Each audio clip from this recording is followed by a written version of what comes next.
بەڵێ ئێمە وەکو ئەو ڕێکخراوە هاوبەشانەی کە خۆی لە چوار ڕێکخراوی ژینگەی دەبینێتەوە لە هەر سێ شارەکەی هەولێر و دهۆک و ڕانیا کە لەبارەی تۆ بارانکردنی ناوچە سنووریەکانی لەلایەن هەردوو وڵاتی تورکیا و ئێرانەوە کە تۆ بارانێکی بێ شومار دەکرێتن لە ناوک ئەمەش هۆکارێکە بۆ لە ناوبردنی ژینگەی هەرێمی کوردستان. ئێمە وەکو بەرنامە سەرەتا کەمپینێکی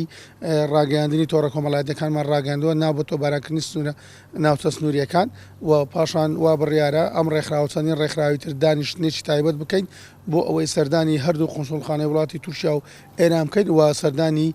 ئەو لایەنانە سیاسیانەش بکەین کە بوونەتەوە هۆکار بۆ تۆ بارانکردنی ئەو ناوچە سنووریانە بۆ ئەوەی داوا لە هەردوو لا بکەین کە تۆ بارانە ڕابگرن چونکە زیان گەیاندن بە دانیشتوانی باشووری کوردستان زیانێکی ترە بە ژینگەی کوردستان وە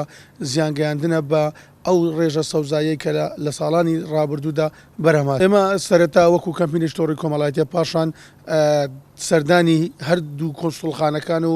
لایەنە سیاسیەکان دەکەین. ئەگەر اینجا سەردانی پەرلەمان دەکەن لە بەرەو پەرلەمان سەدەکەوتە بواری بشۆوە ئەگەر ئەوە هەر بەردەوام و ئێمە لە ڕێگەی وەزیری هەرێم بۆ کاروباری پەرلەمان و حکوومەت داوا دەکەین کە قونسوڵخانەکان گاسییان پەرلەمانیان حکوومەت بکرێت بۆ ئەوەی ئاگادار بکرێنەوە ئەمە ئەم کارە دووبارە نەبێتەوە و لەگەڵ ئەوەش دەداوە لە ئەو لایەنە سیاسیانە دەکەین کە بوونەتەوە هۆکار بۆ تۆ بارانکردنی ئەو ناوچە سنووریانە کە حکوومەت لەگەڵەوانش گفتوگۆ بکات بۆ ئەوەی دوورکەونەوە لەو ناوچانەی کە هاوڵاتی سڤیلی لێیە بۆ ئەوی مەترسی لەسەر ژیانی هاوڵاتی سڤیل نەبێت.